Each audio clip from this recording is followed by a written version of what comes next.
Hello everyone, it's Holly Signorelli, CPA and Wealth Manager, otherwise known as the Money Therapist. And this is Money with a Twist of Sublime. Why?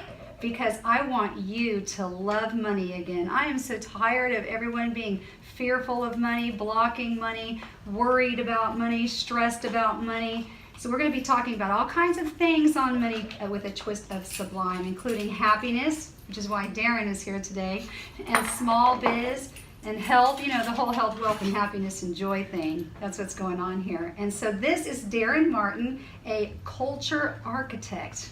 In case you haven't heard of what that is, why don't you tell them, Daren? Yeah, and it's Dr. Daren Martin, by the way. Dr. So Daren. You're the money therapist. I'm the therapist. Not That's really. right. I don't do that. I'm the company culture therapist. But so I'm an author, speaker, and a longtime friend of the amazing Holly. Mm-hmm. In fact, Daren came to me to do his accounting, and he's the one that told me that I shouldn't be in that office. And then, of course, I ended up selling my company, and then he was upset. Okay, yeah. So actually, I walked in, and you, within 10 seconds, maybe I might have shortened Maybe the time. 10 It was minutes. probably 30. No, it was definitely like a minute or two.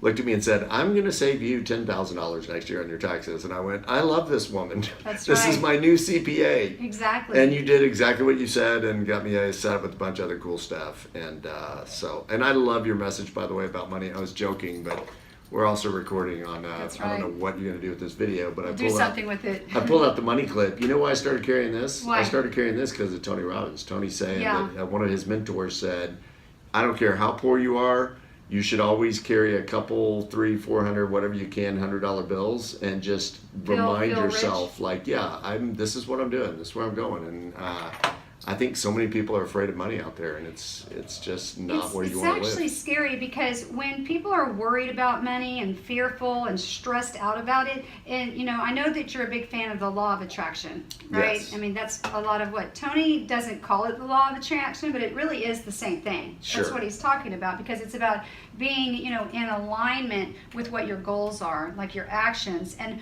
when people are worried about anything, more of that worry comes to them. I mean, it's just a fact. Look, so I love all of that stuff, the law of attraction and the secret and all of that. It's a very kind of simple version of some very beautiful and complex ideas that have really been around for a long time. Oh, yeah. In fact, I just ordered these.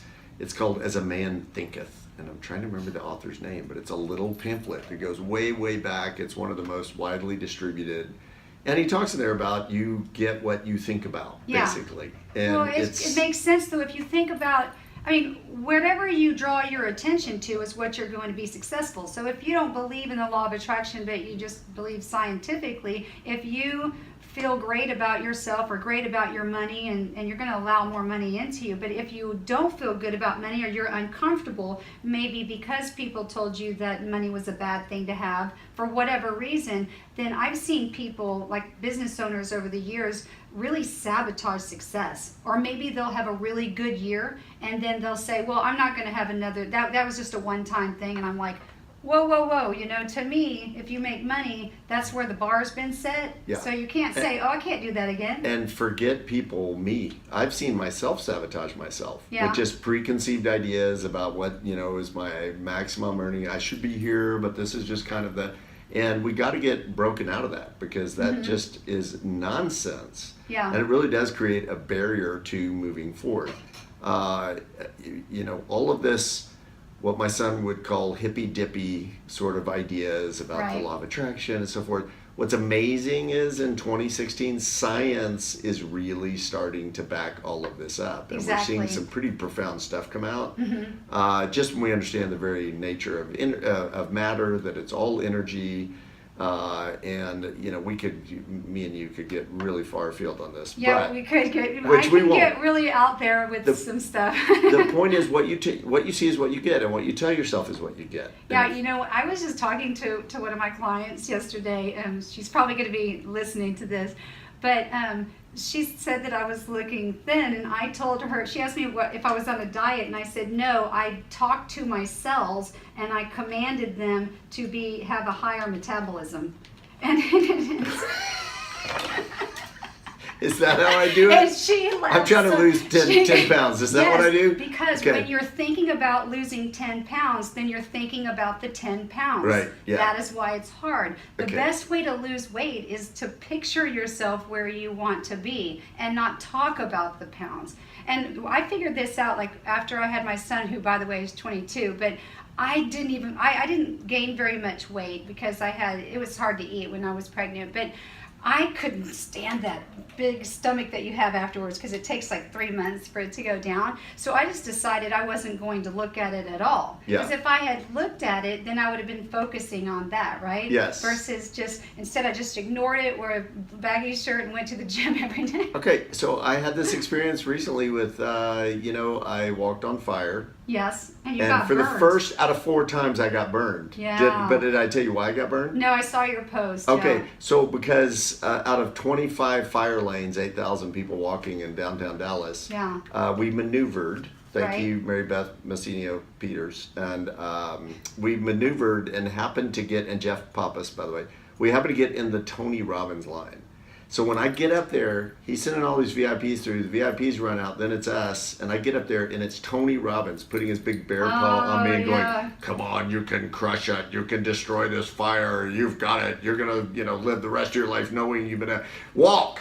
I was so out of state. Yeah, totally. Because I'm just going, okay, I'm completely distracted now. Because you're doing this whole thing where you're like, make your move, yes, and you're getting all fired up to walk on fire. Right. So I got to the other end, and I went, wow. I think I actually burned myself this time because I walked 4 times. So I looked, and sure enough, it looked like I had something. I put my shoes on and started walking. Every time that I stopped and said, what if I messed up my foot? I should probably call Uber. The pain came on, and I could feel it. Yeah, because it grew. Yeah. It grew energetically. Yes, and when I said, no, suck it up. Mm-hmm. You're a mile from home. You can do this. Just walk home. Yeah. I started walking again. The pain went away. Yeah. And it was amazing. I mean, it went from a pain to nuisance, right? Yeah. And pain, we can't always control pain. We can completely control suffering, and suffering is what we tell ourselves about that deal. Exactly. Same thing. I got the next day. I said, whatever, I'm going back to the event, put my shoes on, went, and it has not bothered me. In fact, I learned more from that experience than the 3 times I didn't get burned. Yeah, because you had that moment where you realized it was all about your state of mind. Yes, and I was actually doing that when I was walking home. I'm saying, okay, I'm going to send, energy to my foot, healing, and this is, we're going to. And I got halfway home, and I wasn't even a big fan of this movie, but I thought of the movie Revenant. Right. And I thought, this guy, after being mauled to almost death by a bear, crawled out, 200 miles or something. Oh, yeah, that's a crazy movie. I can walk home. I've got a blister on my foot. Big deal. And so, but this happens on a personal level, happens on a company level. I talk in a company of owners about if your perception of people is they're bad, they're lazy, you can't count on them, they're never going to do a good job, and you have to be on them all the time. Yeah. Guess what kind of company you're going to have? That's exactly what will happen. Yeah. Because they'll feed off of your energy, and it's a subliminal energy. But I know that when I've had the most incredible office, it's like there was so much love in that office. Like everybody worked really hard and did their job, but it was like a community. Yes. Like you do with the cultural architect. It's measurable and it's palpable, and what companies don't get is that you can actually orchestrate that, you can plan that, you can build that culture. Most cultures that I see in companies happen not by purpose, they happen by accident. Right. And it doesn't take too many, rotten eggs to kind of spoil the whole deal, right? The whole omelet. I just came up with that. And oh my gosh! Well, how many rotten eggs does it take to spoil an omelet? Not too many. Hey. It's a Darenism. It's a Darenism. So at any rate, but I think the way we think about money, the way we think about relationships, the way we think about life, what we tell ourselves over and over, those little unofficial mantras. Yes. I've been big on coming up with mantras I own and that I create for kind of how I want to do life. Yeah. That you cannot convince me, and there's great science to back it up, that it really does have an impact on the way you experience the world. Yeah, and it's about a mindset definitely. And I just think about this all the time. So yesterday I was in my backyard. This is kind of a silly example, but we had these really, really beautiful plumerias, and they had were all falling over and they couldn't stand up. And I was feeling and then one of my favorite plants got killed by some bug or something. And I was like, man, I started to think that it was a sign, right? Right. And then I pulled myself out of it immediately because I was like, whoa, this is however you decide it's going to be. Right. So I decided that those plumerias were so big and abundant that they had to fall down because they needed bigger, heavier pots. Yeah. And it was funny. It was an immediate shift because I think we create our happiness by our mindset. So that's why money doesn't buy happiness. It's a wonderful thing to have and to give and to grow and to spend, and I love it. But the reason it doesn't make you happy is it's because your happiness is how you perceive the world that's going around you. Yeah. So, just like there was a lot of negativity in Dallas, last night. So, those are scary things. And as a group, everyone is panicking instead of looking at the fact that most people on this planet are good and kind and they're not bad apples, And you either feed that energy right, or you create something different from that. Yes. So I just decided today not to engage in any of that conversation on social media because I don't want that energy to grow. It's a real thing and it needs to be addressed, but it doesn't need to create momentum. Yeah, absolutely. It's I had a friend write me today and just say something about there's a lot of negative forces at work in the world, whatever. And I said, well, that's why you need to be light. Exactly. Be the lightest light in the room. Yeah. The brightest light. Yeah. Because that's both physics and a lot of spiritual teachers have said, how do you demolish a dark room? You turn a light on. It just can't. What light's going to win every time. Every time. And it's the same thing with being positive. Mm-hmm. It's the same thing with having an abundance mentality versus a scarcity mentality. I would tell people to do that, especially when it comes to money, because abundance is in all different forms. It could be like a big, beautiful flower, but that will make you feel abundant and it carries over to the finances. But we are going to take a quick break here. So this again is Money with a Twist of Sublime. And when we come back, we're going to talk about how Daren made manifested or created, we'll use the word created, so then we're for the scientific people out there too, the most wonderful, incredible life on his own terms and still helping other people every single day. Awesome. Yeah. Hello, we're back with Money with a Twist of Sublime with Daren Martin, the culture architect, and we're talking about how to create the wildest, amazing life and business of your dreams, and also being in alignment with your goals. For me, it's if you have a dream that you want, you have to make sure that your actions are in alignment with that. And there's a lot of little things that you can do every single day to be in alignment with an idea, even if it's a really big goal. Yeah. So how did you get started? So the big problem is that people they spend more time worrying and living in their fear and about what they don't have and about how they're never going to get there. So, and I talked about this on a podcast recently. It was really kind of the first time I've talked about it publicly like that, but just kind of starting my life over again 2 years ago, went through a divorce, started from scratch, made very, very little money. So that was only 2 years ago? 10. 10 years ago. Whoa, you did that in 2 years. And just kind of muddled around for a while. Fortunate to catch some breaks, and things got a little bit better. But I finally made some decisions a few years ago that I'm done, and I'm not going to live this way, and I am capable of a gajillion times more than what I've been producing and what I've been doing and accomplishing. And I decided that I was just going to start. I was tired of talking about what I was going to do. I was just going to start doing it. That's really important. A lot of people do talk about what they want, or they even write it down. Maybe even they have a mantra, but they're not creating action towards that. A lot of people, I know for me, if I want something, I'll go for it. And if I get shot down, that's just, okay, let me go ahead and do something different and try it again. Right. You know what I mean? Sure. But a lot of people, they get so afraid of failure, and I just don't think that failure exists. I think we're humans and things happen, and then we learn from them, and then we move on. I've thought about this like 6 times this week for some reason, but I read a quote a little while back that there is no key to success. Good news and bad news. There is bad news. There's no key to success. The good news is the door's not locked. Right. And I really think that's true. Yeah. You know, we have this, well, if I could just catch a break, or if something could just go right for me. And you got to decide what kind of life you want, and you got to go make it happen. I liked that little live feed that you did of Walter's, where he was saying, your ship's not going to come. Yeah, quit waiting for your ship to come in. What's funny is, it kind of pissed me off because I was thinking, no, I believe that I can attract things to me, right? Sure. But there's still action involved. It's like the figure 8 is what I picture in my mind. It's like I'm attracting something, I'm asking for something, but I'm still in alignment in my actions.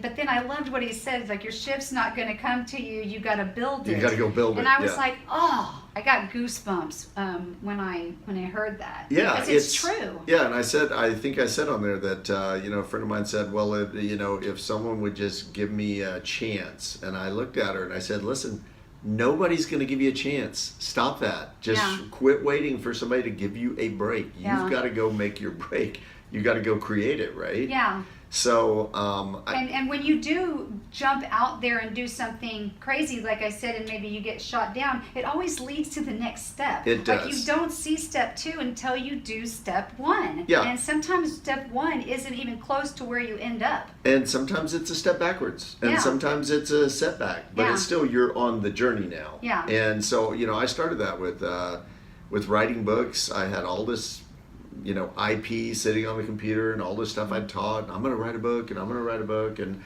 finally I was like, done with it. Yeah. Won't say what I was about to say, but I was just, I'm gonna go write a book. So I wrote a book, and then I wrote another one. Yeah. I've got 2 more coming out, which you don't know about, but Walter and I have one that we co-wrote together called The Sink. Oh man, I bet it's going to be awesome. Yeah, it's going to be incredible. Can't wait. And then it's a short little thing, and then I've got my book Beached Whale coming out, and then I've got like 4 more titles ready that I'm already working on, just ready to rock and roll. Yeah. So doing a podcast, I did a podcast. We're following very similar paths. Yeah, exactly. You've had this in your mind for how long? Your book. I've had this one. So for people who are listening on the podcast, do you know Where Your Money Is by Holly? You know what I really want to write a book Signorelli. about is about numbers, because I think numbers are literally the universe language. Because numbers are numbers. Like 1 and 1 is always 2. And I think numbers mean something. So I don't know. That's what I see in my future. You have good historical support for that with all of the... The world is math. It right? is. At it some is. point, I really we believe live in it. an ordered universe. Yes. And it is very mathematical in a really beautiful And sense. NASA's been like discovering that. You know, that it's all very purposeful. It's not just a coincidence. It's not randomness. So. And I think that's why everybody's so obsessed with 11s and stuff. Like, people don't even know why they're obsessed with 11. They'll be like 1111 on social media. I'm like, do you even know why that's important? So why is 11 important? Well, to me, it's like a what do you call it? It's like a bridge, to the universe. I think it's just the universal consciousness number. Okay. Yeah. So my number is pi. It is? Is that unlimited? I'm just kidding. No, my number is not pi. Yes. Boy. No, I don't. Have you seen the movie Remember the Nine? Or it's called The Nines. It's just called The Nines. I don't think I've seen that. Okay, you have got to watch that movie. Okay. Then we need to discuss it. But yeah, I mean, all of that stuff means something. So I started down my own path. A couple years ago, I came up with a couple of mantras, and I'm writing some more this year. But one of them was I amplify the inherent greatness in every person I meet. Yeah, which is very true. Yeah, you always see the best in people. And I think that's so important. Again, like I find when I do occasionally gossip, I find my energy changes. Like, I feel negative. you know? So I've gotten to where I really, it's rare now. Yeah. I can't say that I never do it, but I'm always uncomfortable when I do it. But I tend to see the best in anybody that I'm around. And then I feel better about myself, and I don't know why. That's just, again, I think it's just that figure. It's like that. It comes back. It comes back to you. Yeah. I can't wait. And you see the best in everyone. You just, and you bring light to it so that they know, you know? I can't wait to leave here and call 5 of my friends and tell them, did you know that Holly gossips sometimes? Exactly. I'm just kidding. That's funny, right? I'm sure they'll be I'm happy joking. about that. It is very much about what you're doing in relation to other people and how you're doing that. So that's, I amplify the inherent greatness of every person I meet. And then the other one is I live life joyfully and abundantly on my terms. Yeah, I love that one. While being a blessing to everyone on around my me. terms, because you can live life on your own terms and still being good. Like people, when you say on your own terms, they always assume that you're being selfish, but that's not it. You're taking care of you. Like on the airplane, take care of you, and then you take care of your baby. With the oxygen. I just heard a great quote: "If you take care of you, you take care of all of us." Yeah, and that's really true because it starts to spread. Yeah. But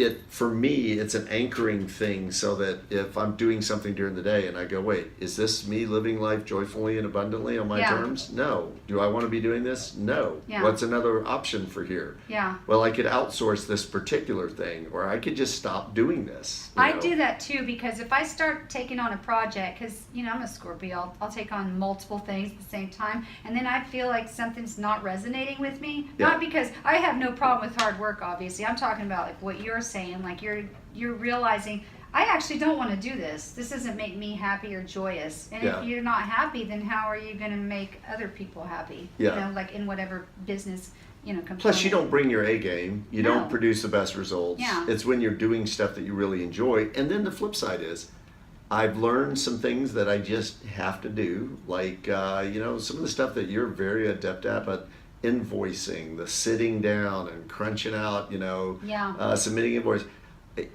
With that, I decided you can still outsource it. I can outsource it, and we need to talk about that. Yeah. Thanks for helping me with my QuickBooks the other day, by the way. But we need to talk about that. There are easier ways to do that, right? Yeah. But the other part of that is, I said, look, part of living life joyfully and abundantly on my terms is when there are things that I really need to do. Yeah.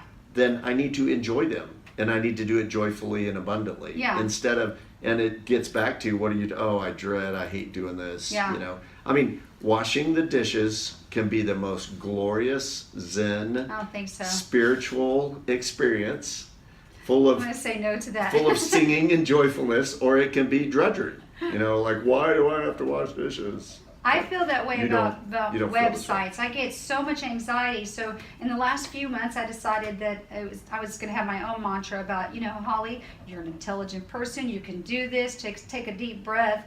It's fine. And now I can go into my website and do not graphics. I'm not talking about designing. Sure, but don't I can do go that. in and change just about anything in my website. Yeah, and 'cause you I'm so figured it out. empowered because all I had to do was change my mindset. And Yeah. for years, I just wouldn't even touch a website.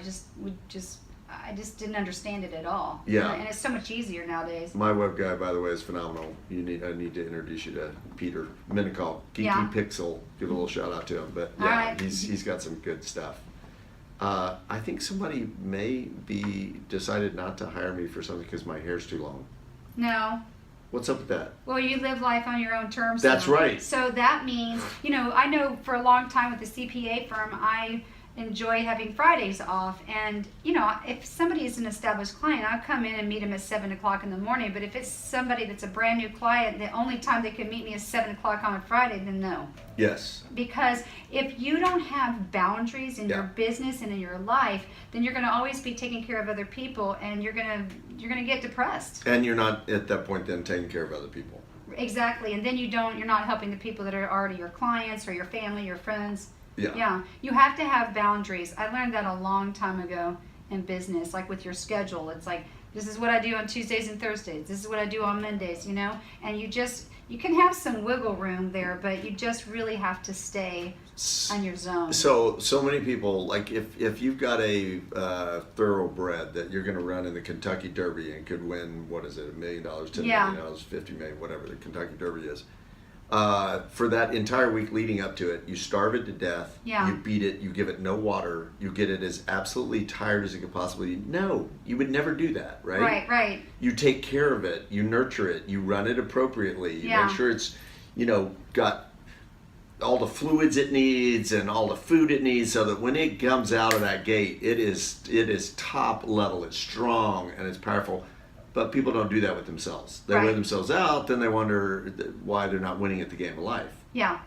Because they're reinforcing their mind with all these terrible ideas, what the things they think about, the things that they focus on. It's all this anxiety and stress. Yeah. Amy Cuddy showed us that the way you carry yourself, the way you use your physiology makes a difference in the way you feel. Oh, yeah. And people sit slumped over and they live life slumped over, and then they wonder why life just looks so dark and depressing. And we got to break people out of that, I know, Holly. we need to start the happiness hashtag or something, because I'm going to start posting abundant pictures, because again, if you want to have an abundant life, an abundance of time, abundance of love and joy and money in your life, then you have to focus on abundant things. Okay, so and when you start doing that, then some haters, not a lot, but start coming out, and they start going, well, easy enough for you to say, look at your life, look at what you...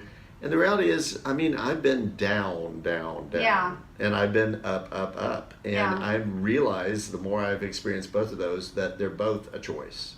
Yeah, and they're on the same, it's like the same vibrational line. Yeah. So it's just like from here, if you're here feeling bad, then you can pull that energy up to the same, to the opposite, of abundance. I don't know if you saw that amazing story I posted about Colonel Sanders. Yeah, oh, I saw that. Yeah. But he was like 86 awesome. or something crazy. He was going to kill himself. He was so depressed and down, and then he used $80 to go start making chicken. And a few years later, he's a billionaire. Yeah, life change. Yes. Big deal. And we're going to end on that note. So this again is Money with a Twist of Sublime, and I'm Holly Signorelli. Love me some Holly Signorelli. The Money Therapist, and this is Daren Martin. How can people find you, Daren? I am super easy to find. Just Daren, spell it right, Daren Martin. You just Google that, or you can go to DarenMartin.com.